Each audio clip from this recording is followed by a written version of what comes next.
What is the court process for serious vehicular crimes in Ohio? I'm Shawn Dominy, a criminal defense lawyer with the Dominy Law Firm in Columbus, Ohio, and this video is going to answer that question.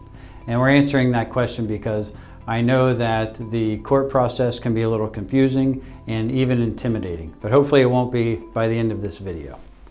The court process is going to vary a little bit depending on whether you're charged with a felony or a misdemeanor.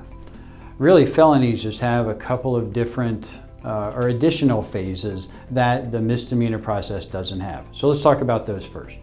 If you're charged with a felony offense like aggravated vehicular homicide or aggravated vehicular assault, then often what happens is the officer files a felony complaint in the municipal court.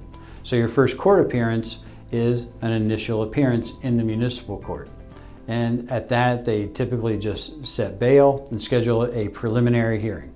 So that'll be your second court appearance, again in the municipal court. And most of the time, the preliminary hearing isn't really held.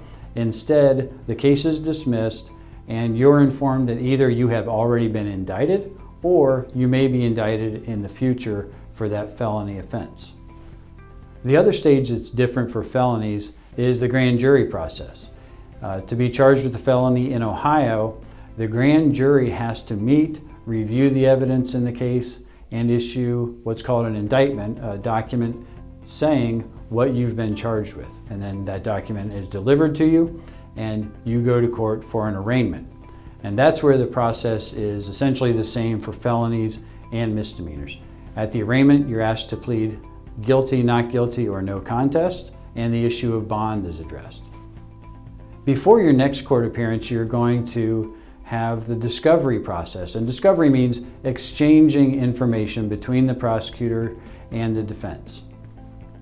After the discovery, then you have what's called a pretrial hearing, where the prosecution and defense discuss the case and negotiate, hopefully toward an agreed resolution if that's appropriate. But my experience is most of the time there isn't an agreed resolution at the pretrial hearing, so you go on to the next phase, which is typically a motion hearing, because by then we have filed a motion to suppress, and so we have a hearing on that motion. At the same time as that motion hearing, the negotiations are continuing, so you may still reach an agreed resolution. But if you don't reach an agreement by the time of the motion hearing, then your case gets scheduled for a trial. You can have a bench trial to a judge or a jury trial. Either way, the judge or the jury decides whether the evidence proves your guilt beyond a reasonable doubt. If somewhere along the way you plead guilty to something, or if you're found guilty of something in a trial, then the final phase is the sentence hearing. And at the sentence hearing, the judge will hear from both sides and announce what is the sentence. I know that's a quick overview, but hopefully it gives you a better feeling about what to expect in the court process. So if you're charged with vehicular homicide or vehicular assault, there's a lot to know about your case. Because of that, we have provided a lot of information on those two offenses on our website, as well as our YouTube channel, and we've written a couple books that may be helpful to you, the Vehicular Homicide Guide and the Vehicular Assault Guide.